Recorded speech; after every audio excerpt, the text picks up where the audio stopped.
some guys that are working through some injuries. I was curious about their Munford, and with Dylan dealing with what he's dealing with. Right. Is there a possibility that we can see one of those two at guard because they've had guard in their past? Yeah, I think they're over DJ. Yeah, I think really with our situation, we're fortunate with Munford because he's played in a lot of positions, right? He's been left tackle, right tackle, he's been at guard, he's been at tight end as well as extra lineman. So we'll see how that goes. But you talk about DJ, he's been playing well. Jackson, like the energy he brings. So I think as we're going through today and going to tomorrow, we'll just try to come up with the best five. But I thought Jordan Meredith did a really good job filling in, and he was ready to play the week before when Jackson was a little banged up. So I feel really good about those 6 gentlemen. What is Dylan's status right now? He will be out for the game. Is there a long-term concern for him? No. AP, Colton and I were talking yesterday, and he talked about the team isn't good enough to beat themselves and the other team, but they're good enough to beat anyone on the schedule. As a motivator, how do you get the guys to look in the mirror? And that's a pretty wide swath of opportunity. Right. Well, some of the stuff is self-inflicted. When you have pre and post snap penalties, you're going to give yourself a chance. And then the turnovers, right? We talked about that. Those are 2 things that I think we really truly can harp on and really dig down and fix those things. The execution, the details, that's the body work. That takes a amount of focus from the players throughout the week. Coaches putting the guys in position to make plays. And then at the end of the day, like I always say, it comes down to a 1-2, right? Because especially in our last 2 games, we've come out the gates very strong, which we changed. And in that second quarter, again, we felt with some kind of adversity, and that game hasn't gone the way we wanted in the second half. And that's something we really stressed about this week.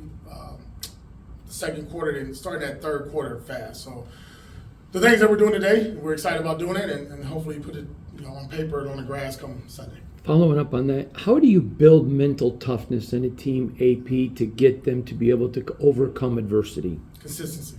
Steady with the message. I mean, I know it gets old, it gets cliche, but the things we talked about from OTAs, training camp, into the season, showing examples now, because now we have real life examples from the game. And just when you look at the rest of the league, because everybody's dealing with injuries. You saw it last night in the game on Thursday Night Football. You see it throughout the team that we're facing this week, what they're dealing with. So everybody deals with adversity. Everybody deals with injuries. Just how do you handle it? And it is true, right? We got 53 guys plus the 16, luckily for us, 17 guys on the practice squad. So you're talking about 70 players that at any given time can play in the game. And you got to be ready. You got to be mentally sharp. The focus we talked about there, and then just we try not to fix everything, but just fix that one thing. I thought Robbie Leonard did a good job of expressing that today to our team. He spoke, and he just talked about there's a lot of things going on, but just fix the one thing that you can control. Antonio, even with Devontae, you guys were the 3rd youngest team in the NFL. It's gone down. You're probably the 2nd, maybe even 1st at this point. Right. When you take a 32-year-old player off the roster. The things that you're saying obviously make a lot of sense, but it's also a very young team. Yep.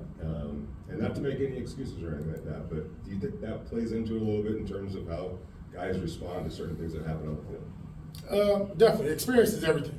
Experience is everything. And I think, at least for what we built with our coaching staff, with the experience we got there, the former players that's on our staff, those are the reasons that them gentlemen are here, right? To breathe in confidence, to constantly talk, encourage, remind these guys. I'll tell you what I did right now in our team meeting on Wednesday. I looked right at Amir, I looked right at Dylan and said, man, you good? They said, yeah. I said, I'm good too. We'll move on, right? Because I'm going to need them gentlemen later on, and they will need them even this week. So it's not sitting there and just pointing the blame, and we're going to make mistakes. I'm making mistakes in the games. We all are. Nobody's playing a perfect game. It's an imperfect game. But I think when you have younger players, you have to make them understand that you're not going to be perfect. It's the lessons of the game of football. We just can't repeat them. And I think the only thing that frustrates all of us is when we repeat the same mistakes. You mentioned Dylan. I was going to ask you about him because there's that fine line of accountability and not losing a player as well. It sounds like you felt like there was probably a need maybe to go over there and bump the fist and say, hey, I'm all right, you're all right. Right. But how do you balance that line between that accountability and not wanting to let a guy just go into the shell at that point? Well, we can't. We're going to use him. We're going to use him again at some point. We drafted him, and when we drafted him, we had a belief that at some point he'll help us this season. He just happens to be on his first carry. He fumbles the ball, and I know he feels down. We all feel bad, and we saw the outcome of the game. But I think more importantly is just understanding. Again, I think this is what helps me as a former player. that you're not going to be perfect. There's going to be mistakes, but you got to learn from them. When we do these ball security drills, you got to take them serious. And then when we get in the game, it's life or death now with the football. That's our bloodline, right? That's how we get paid based on that football. So just making them understand it, but more importantly, the reassurance that I believe in them. And we draft him to be a Raider, and we expect him to be a Raider and make Raider plays. Coach, when you look at a guy like Jacoby Myers, whether he's on the field Sunday or not, you know, despite whatever he can do on the field now more than ever, how would you say as a leader he's going to mean more to, you know, the receivers in that room? Yeah, we just talked about one of the young team, losing 32-year-old receiver. Now we got a gentleman who's in his mid to late 20s. I think Jacoby, though, when you watch him, you really don't need to hear him speak. Just watch the body work. Watch how he goes about practice, the meeting rooms, attentive, taking notes, doing everything we ask. Like I said, from run blocking, receiving, rushing, throwing the football, wherever it may be, Jacoby does it. And he does it with a smile. He loves the game of football. He loves the physicality of the game. And I think that's really good. Obviously, when you lose a player like we talked about, the next man has to step up, and not even that we needed somebody to leave the building, but Jacoby's always been that presence, right? You feel Jacoby when he's around you. Coach, how's his ankle? What's the update with him? He's doubtful for right now. Is he going to practice today? No, he'll be off to the side.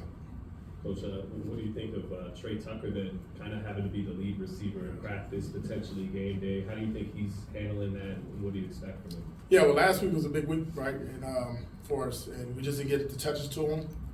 Shame on us.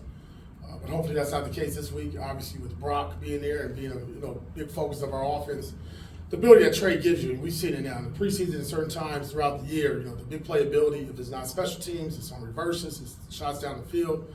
We got to find ways to get him the ball by all means necessary. And the thing about Trey, he's getting closer and closer to really. You can see the look in his eyes, just for the opportunity. AP, obviously you guys are missing Christian Wilkins right there in the middle, but logistically, how do you guys stop the running game from the opponent? Just any opponent or the Rams we're talking about? We can talk about the Rams. Okay, yeah, no, I think, with the Rams, I talked about that earlier this week, when you look at Williams and what they do up front, very powerful runner, not the biggest guy, but man, he runs behind his pads. He runs like a big boy. So for us, I think it's the most thing important when you're playing defensive line, like hand placement, pad level, your eyes. And before you make a tackle, you got to whoop that man's tail in front of you and beat him. And if you're asked to do something for the linebackers and hold them off, do the same. But I think the way our defense is built, especially when we got John Jenkins in there, Adam Butler, a lot of the stuff we like to funnel between our tackles and our linebacker, right? Our middle linebacker, Robert Spillane. So just doing your job, again, not trying to replace Christian Wilkins on a stat sheet, but just more so doing your job and doing the technique that we actually do. When the Rams do have Cooper Kupp, they tend to throw to him a lot. And when they don't, they spread it around a lot. I mean, how different is preparing for if he's there and if he's not, from how different their ball distribution is? First, you have ultimate respect for Cooper. I mean, just going against him last year in training camp, seeing him work each and every day in practice, and then you watch the body of work that he's put into the league since he's played. Ultimate pro, obviously an X factor in the game. But they do got a pretty good quarterback that knows how to sling it and throw that ball and disperse it to the right players. And they got a lot of speed at wide receiver. So I think that you look at the concepts, and each and every week, McVay does a good job of changing up how he attacks the defense. And I think we'll see that within the first quarter or so. Antonio, obviously you grew up in LA, a Raider fan, but there was another team down in Orange County, the Rams. Yeah. I mean, did you ever pay attention to them, or what was that dynamic? No, I didn't.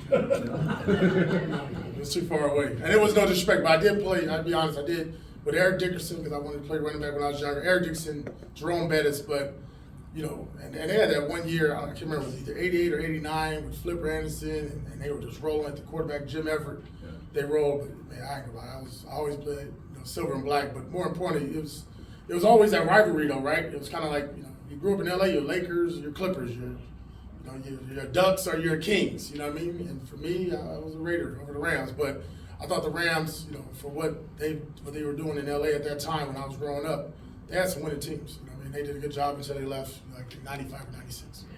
AP, how critical is it just to stop the bleeding and get some confidence back in that room to get a W? I know they're all big, Yeah. but for that specific reason. Yeah, a lot of frustration in the building, right? Because the last 2 weeks, I think we've seen wins and opportunities slip away in front of our hands by our own fault, right? And I think, as we talked throughout this week, is go and look at the opponent and you look at yourself and say, okay, why are these things happening? How do we fix them? But more importantly, why when we have a lead or we have an opportunity to put our foot on somebody's throat, why are we not doing it? And again, I have to do a better job of getting our guys going for 60 minutes. Obviously, We're coming out the gate strong, but not even that, along with the coordinators. And the players got to have that want to and that desire, right? And like we said, man, just squeezing everything that we got out of ourselves to make sure we come away with a victory. That's good. Thanks, Coach. Thanks, AP. Thank you, guys.